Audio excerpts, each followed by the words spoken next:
now in the black belt track, Erika is going to tell us a lot about serverless. I'm pretty excited to have Erika here because Erika is also a former coworker.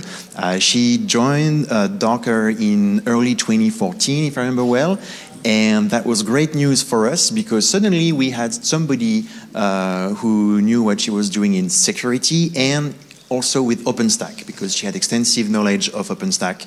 And both areas were very interesting to us back then. Security, because you always need security in computing, and OpenStack, because in the early days we were trying to see who would be the first container users and what would be the story there, and we were just trying to understand OpenStack, etc. So that was great.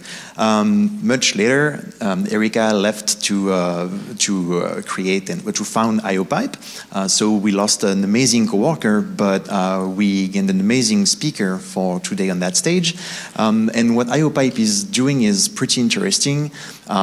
She did me a demo yesterday where it's basically having a debugger that shows you, a profiler, sorry, showing you how much time it's spent in function server side, but you can see that in your browser. And so if you have some serverless functions or some events kind of cascaded to one another, you get this observability and visibility that is essential to any kind of software development. Imagine if you were told, oh yeah, you're gonna develop stuff, but you're not allowed to have a debugger, and no printf statements either. Good luck, have fun.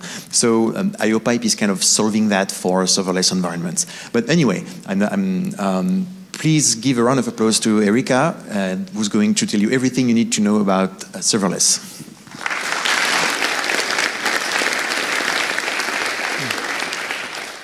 Thank you, Jerome.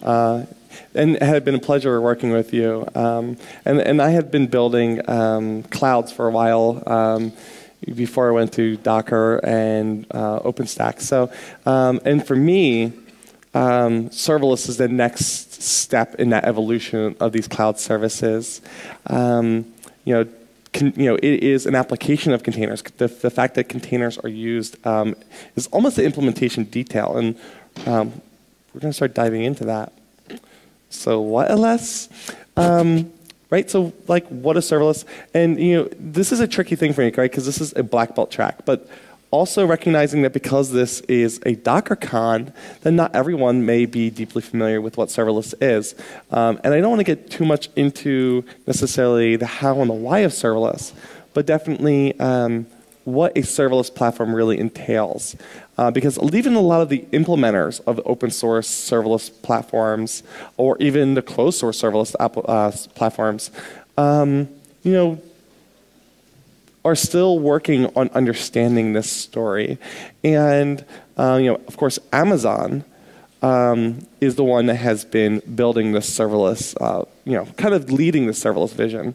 And there's kind of this joke of serverless is without containers, right? Because that's kind of what the term describes, but that's not what it is, right? There are still servers, and as much as we might want to smash them with baseball bats or cut them with saws and all the other things that Tim Wagner has done, as kind of a gimmick, there are still actually, of course, servers here, right?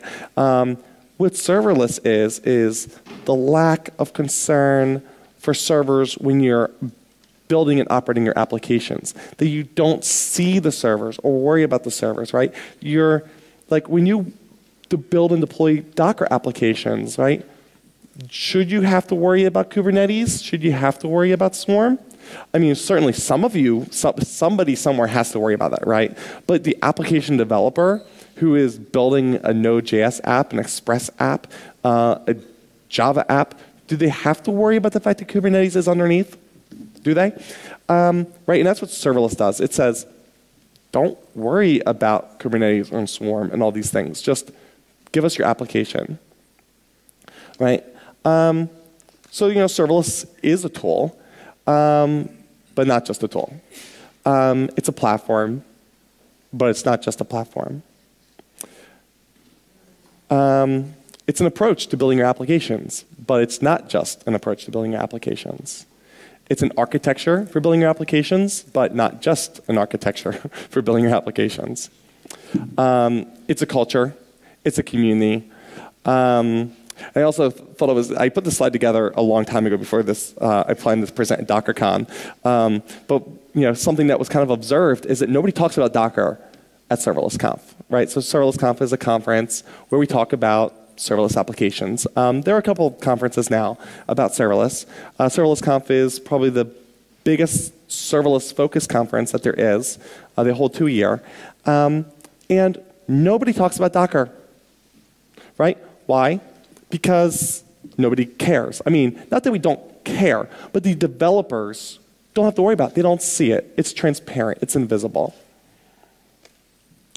Those of you who have ever worked, or seen DevOps talks may have seen this slide, right?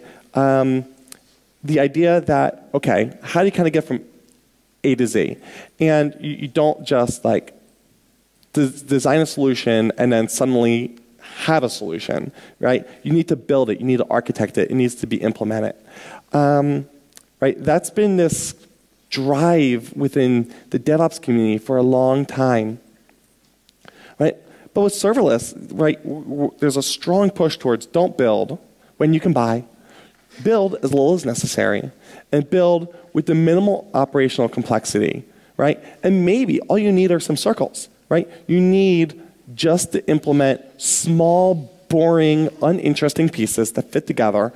And you don't have to worry about all those things underneath necessarily. So I'm going to take a couple steps back, right? We're going to go back in time. We're going to go to a time when your developer hands your application to an operator. And the operator deploys your application. And the developer might get complaints from the operator. Well, your application is failing. It's having these problems. And the developer is like, well, I don't know why that's happening. I don't operate it. That's your job. You manage the application. I just write the application. So, systems operators are like, okay, enough of this. We're going to start giving you deployment stuff. Like, I'm going to stop deploying this thing for you. You're going to deploy your application, at least that part. Like, I'm handing off. I'm going to give you a service, CI/CD, continuous deployment. It's going to build your application, deploy it, and I still have to operate. I still have to monitor it and all that stuff for you, and it's going to be a pain. But you're going to deploy that thing. I'm going to stop doing that. And then eventually, right, it hands off completely, and the operator is kind of happy, a little bit happier. The developer is happy at least. They don't have to deploy their application, right? Developer's happy. System operators still have to monitor those apps. So something happened, right? 2013, March-ish, April. Docker came on board, right? And I call this, we have done a Docker. The operators have kind of left the building. I mean, we still have operators, right? Like, operations are totally important, especially if your operators are now doing Kubernetes and Swarm and things like that. But in building the applications and shipping applications from an application-centric perspective, the developer is in control of operating their application, right? They can look at the monitoring, they can look at the application, they can look at the operations tools and use the operations tools, right? Docker is now their deployment tool, it's their testing tool, it's many of the things, not all of the things, but it's many of those things, right? But things happen. Containers die, they fail, retries are exceeded, right? On the container lifecycle, applications and containers hang, and then you need automation around that, and then you need operators again. And we're not going to eliminate operators, right? But we want to eliminate as many of the things that operators have to do as possible, right? Because everything an operator has to do is a thing an operator has to do, and that costs your team money. It costs your team agility. It costs your team the ability to innovate and cost and everything else, right? Because those people can be doing other things, right? The more an operator can do, the more applications they can operate, the more developers they can support, the more development can happen. The more you can succeed, right? So the 12-factor app kind of was introduced and brought in this idea of how we can build these applications and be immutable and design applications for scale. I feel like it's good. There are limitations to it. One of which is that immutability is implied but not explicit. And I remember a lot of conversations in the early Docker days of I was pushing for like logs or events. They should be immutable. A container should never restart and destroy its logs. When a container stops or restarts, there should be snapshot, and those logs should just be immutable, right? Because they're events. And it didn't happen.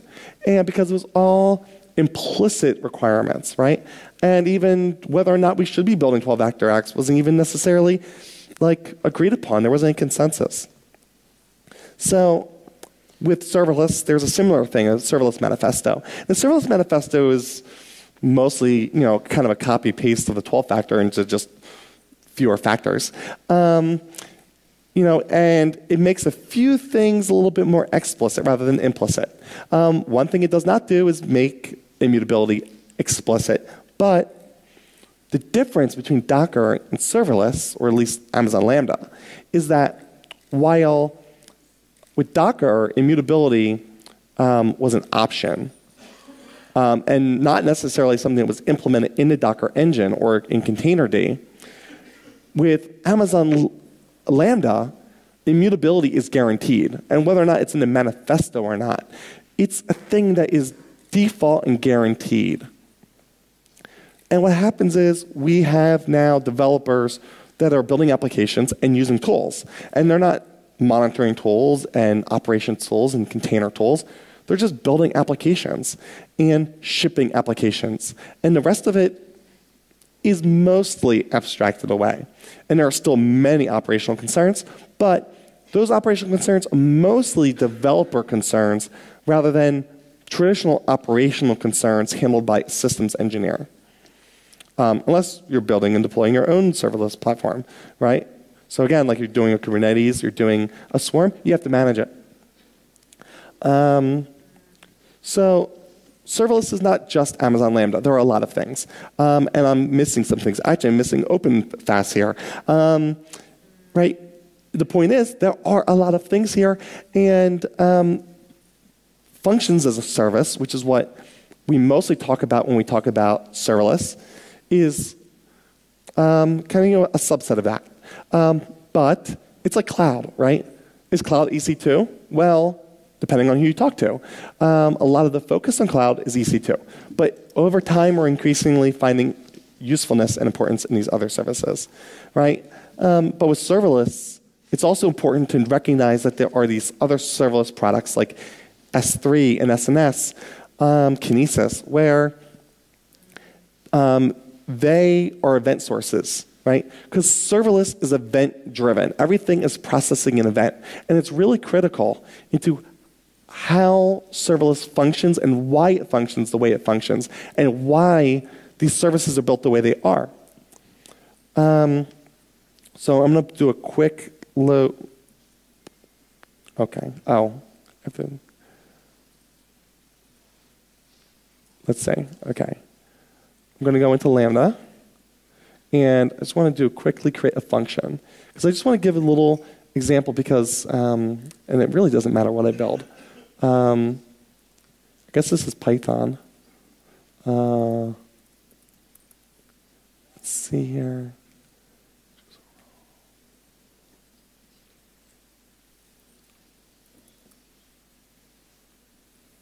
Okay.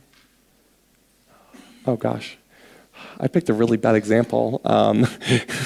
This one wants to create, so this is actually creating, okay, let's see. Author from scratch. How about we do that?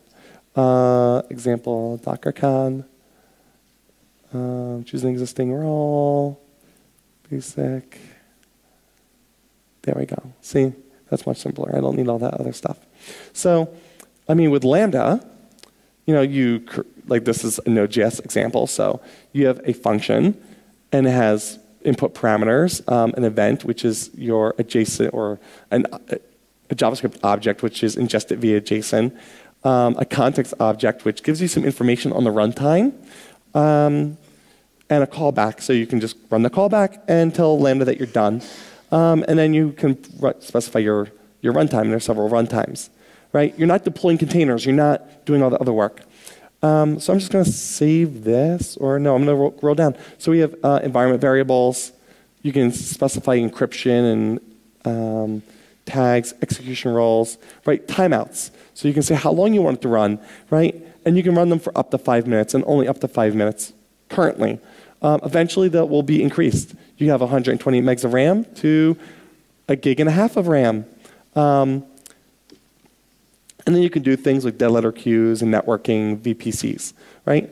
And that's basically Lambda, right? It spawns containers for you automatically. The containers are managed for you. The VMs are managed for you because there are VMs, there are containers.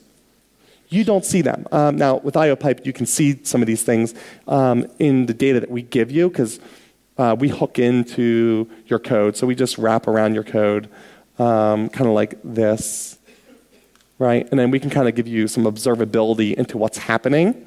But in general, like Lambda itself doesn't tell you that stuff, right? And as a developer, you don't strictly need it, right? It gets to the point when you're operating and debugging that you need that kind of insight. And then you set up triggers, and you can say, I want to connect an API to this. I want to take HTTP requests. I want an IoT app which has things like WebSockets. It has MQTT. You can connect it to Alexa, so you can do echoes. CloudFront, right? So you can actually run Lambdas as part of your CDN. S3 Kinesis, which is streams, is kind of like Kafka. So you have code commits, so you can like do it based on Git pulls and things like that. So that's basically what you do with Lambda. I just did that completely wrong. Okay, let's see.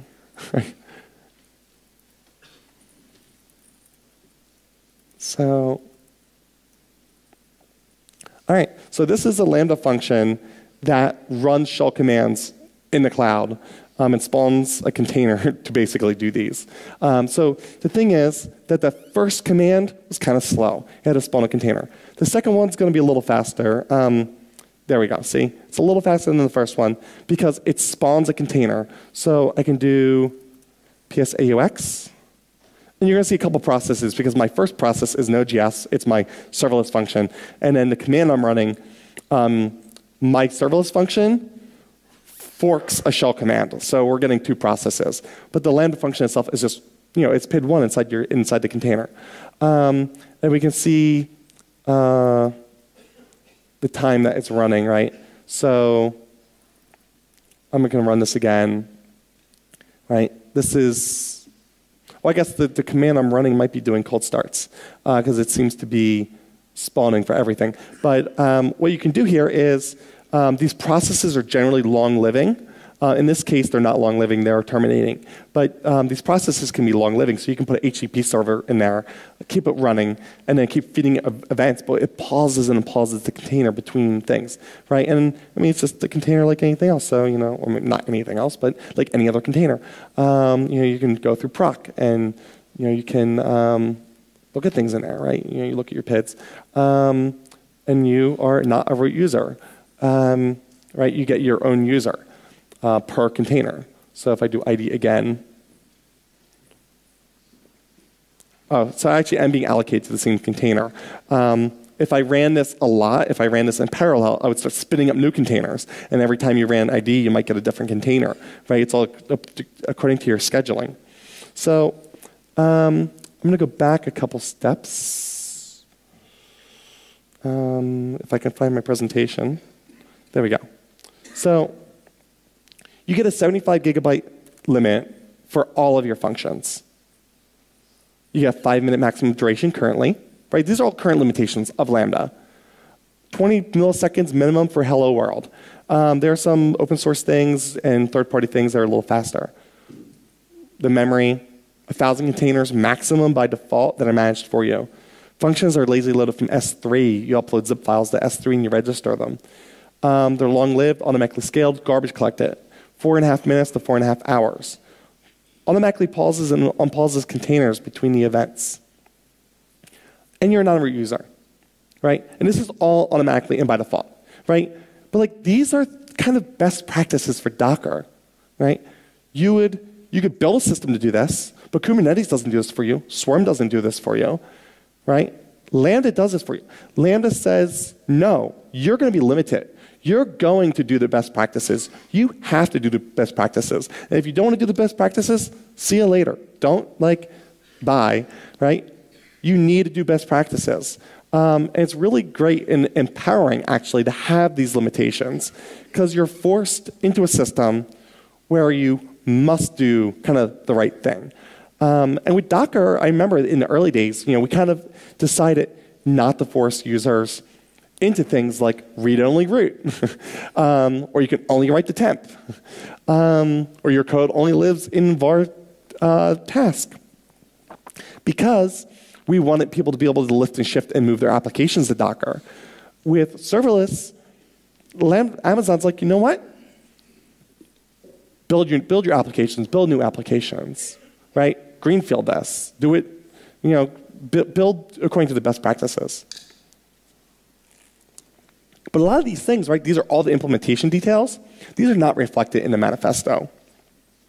And again, what's kind of interesting is that with Docker, those things that are not part of the manifesto are not enforced. But there are a lot of things in serverless, in Lambda, that are enforced and yet not kind of, not to say not documented, but they're not part of the manifesto. They're not part of the vision necessarily. So they're important to know, right? That's kind of why we're here. Okay, so what do we do with all this information, right? How do we put this all together? So serverless is like an onion. You take your applications and you upload them to S3. You use a create function API call to point to the S3 resource. You don't have a Docker registry as you would with Docker, right? You're not uploading VM images. You're uploading application files. You can upload a jar file. You can upload a zip of resources. Amazon automatically scales and warms those VMs and allocates them to users. They do not currently warm processes or containers. Now, if you're building your own, maybe that's something you would do, right? That would give you faster execution. Triggers and events, evoking functions via an API. Lambda configures event sources to function mappings. So it's interesting here, right? If you're building your own, where do your events come from, right? The whole point of Lambda is you're processing events. Where do your events source from, right? You have to write some, if you built your own, you need to hook into Kafka. You'd have to hook into RabbitMQ or whatever services you're building, you need to hook into those things. If you're using Amazon services like SQS, you need to use Lambda to run your own serverless platform, which is kind of awkward. Schedules, right?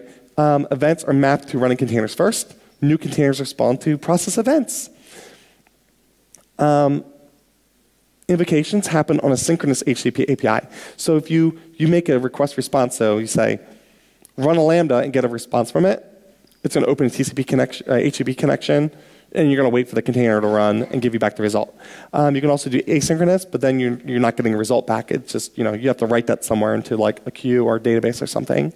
So your existing container, you spawn containers if needed. They scale it for you.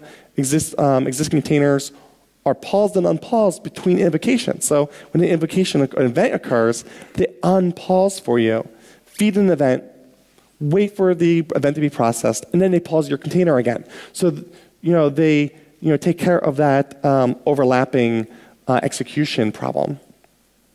And then visibility.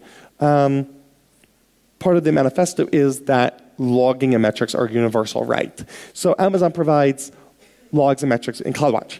It's incredibly limited. Amazon gives you visibility in what they charge you for. They don't give you visibility in why your application isn't working. They don't give you visibility into why it's taking longer than it should. It doesn't give you visibility really into a lot of things. That's what I do.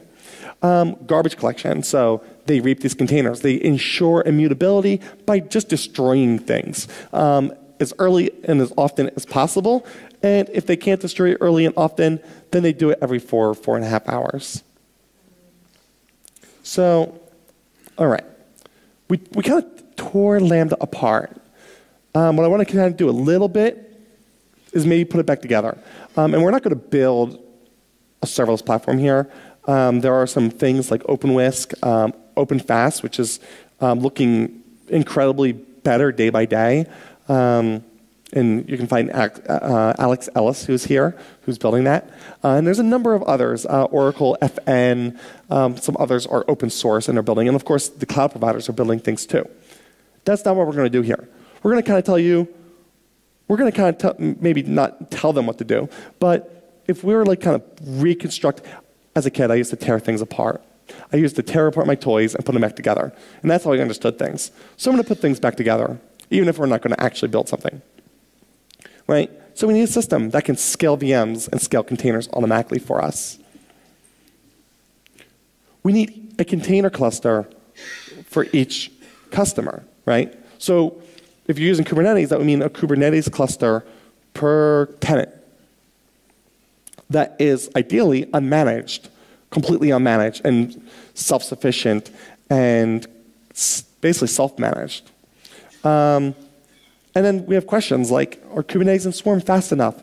Because they are high levels of abstraction. So if we need to do things like unpause a container, feed an event, and pause a container again, if each of those things is an HTTP call that does serialization and deserialization, maybe that's not a good thing, right?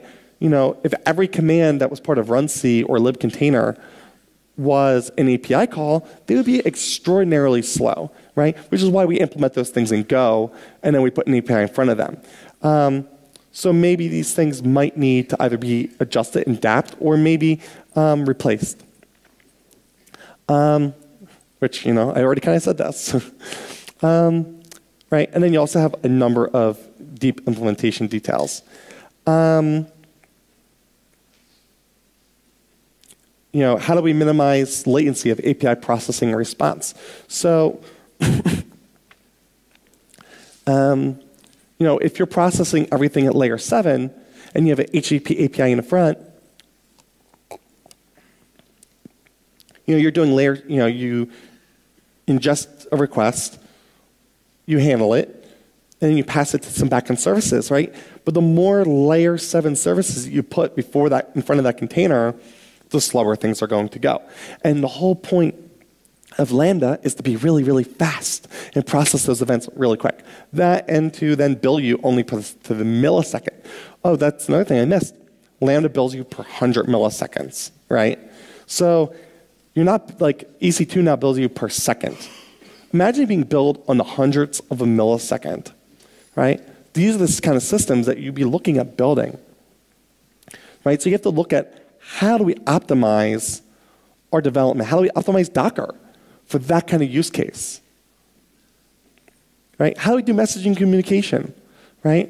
How do we get the messages to those container hosts? Ideally, maybe not even at layer 7 if we can. Right? Can we get it there at a lower layer so we can, you know, use networking hardware that's deeply accelerated for these use cases? How do we manage state? Right? How do we know which hosts have how many containers on them, and schedule that data, and do all of that, and also still manage all of our performance guarantees? How do we orchestrate and manage those containers in general? And in which language we write this, right? Like, I mean, you know, Go is really nice because you have runc and you have libcontainer. But OpenWhisk, they chose Scala and Java. So, you know, you can write any language, but the point is, like, you're going to build something, you got to make all of these decisions. So, kind of go a little bit through an architecture diagram here. See if I can make this work. Okay. So, kind of putting these pieces back together. You know, this is kind of a theoretical view of what maybe a Lambda might look like internally. You have an API. The API allows you to do at least 2 things, right? Amazon API allows you to do more than 2 things. But these are the main 2 things, right? Creating a function, registering it, and evoking a function. So when you evoke a function, you check, is our container available? Yes, okay, unpause the container. And then send an event to the container. No, create a container. Send an event to the container. It's mostly straightforward. And then that, of course, then goes to the container cloud or container orchestration service. When your application is run, you get a response. Might be better if I do this. You get a response, and then you pause the container. You create logging and metrics notifications, billing metrics, metrics collection, log collection. Right, all those things have to be done, and get an HTTP response, and then you send that back to the API. And again, right, like you have to figure out how all these things are actually done. But this is kind of a high level what it would generally have to do. And then garbage collection. So you get all of the containers that haven't been used in 4.5 minutes, and then you get all the containers that are older than 4 hours, right? And you put those on a cron, and then you terminate the container. If I were to build a serverless platform, ironically, I'd probably just use Lambda for those things because Lambda has those services already. Because depends on why you're building a serverless platform, right? If it's to be completely independent of Amazon, then no, you wouldn't build on Lambda. But if your reason is because you want to do GPU computing or you want to have control over your data or some other thing, why not use Lambda to actually build your Lambda? No reason not to. So kind of a high level of what I would probably start with if I were building something. Let's see if I can get back to my presentation. Let's see, Keynote. Okay, so finally, wrapping up here. Remember, it's all about the events, right? Events are always immutable, right? An event is always, in all cases, an immutable thing. When you read the 12-factor app, go back and reread that. Every time it says event, that's immutable, because events are immutable. Event processing can and should be immutable. Hey, I just said that. Event processing should be fast and low latency. Right? We're processing events. We want to do real time. Get these things into your system and out of your system as quickly as possible. Right? Especially with Lambda, you're billing 100 milliseconds. Events generate other events. And not just your Lambdas don't just generate Lambdas, right? Things happen, logs happen, right? Everything you do generates an event. It's turtles all the way down. And you need systems that manage those events, right? Which is what I do. I manage the events out of your event-driven systems. But you need to figure out what that solution is for all of those events that you're generating. Fast architecture should be designed for performance and immutability. Those are the number 2 concerns. If you're building a fast, if you're doing an open fast, you're doing an open WISC, this is your mission statement. Fast and immutable. That's it. Don't build when you can buy. You should probably not build any of the things I just showed you. That's it. I have some time for Q&A.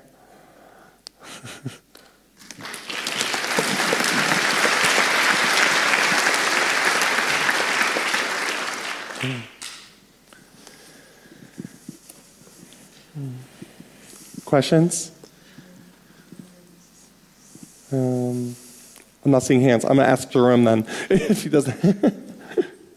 I'm trying to see if people are raising hands. There we go. Give one.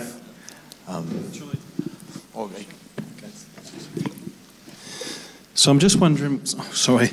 I'm just wondering where you see the story with containers and serverless, because serverless doesn't necessarily have to reveal the internals, as you've said, for containers yet. From our perspective, being at this conference, we're here for containers. So, sure. Do you see any benefit in the future where vendors like Amazon will start revealing some of those fundamental details? So the question, yeah. Well, I guess there's a microphone, so you all heard the question. So, yes, this is going to happen. More of the container ecosystem visibility will occur. I'm expecting that will happen. But on the other hand, it's like, okay, so open source solutions are definitely going to be more visible, right? in terms of the containers. Just in the same way that with Kubernetes and Swarm, right, low-level orchestration is visible to you in a way that like it's slightly less visible to you with ECS, right? But if you're using ECS, you don't have to worry about some of those problems. And then you kind of wonder, should I be worrying about those problems? And you know, yes, this is a Docker conference, right? Like we're all doing containers. Do you need containers with serverless? Not necessarily. It is an abstraction away. There'll definitely be some lift and shift, you know, questions I think that are going to come up because you can lift and shift now, but it's kind of tricky and complicated and unpleasant. And I think that with more native container support, that'll become an easier story.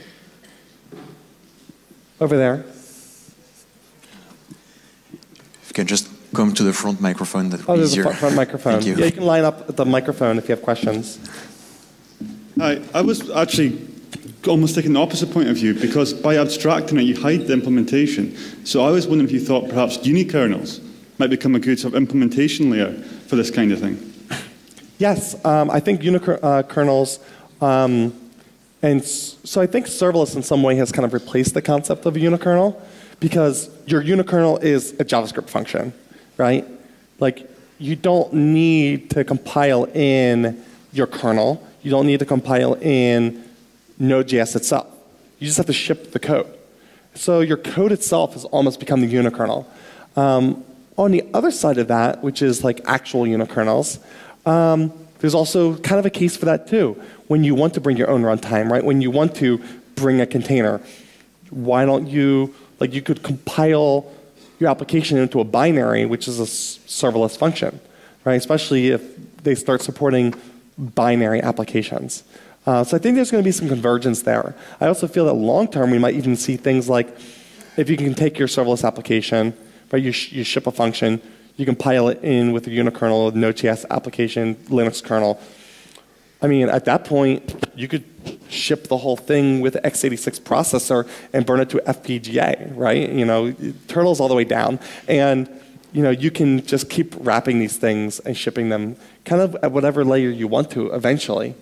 I don't know if Amazon's going to get to that point and when and how that's going to happen, but I think technologically there's nothing stopping us from kind of figuring that out over time, especially in the open source space, which is especially interesting at a conference like this, right, where I think a lot of that innovation is going to kind of come out of.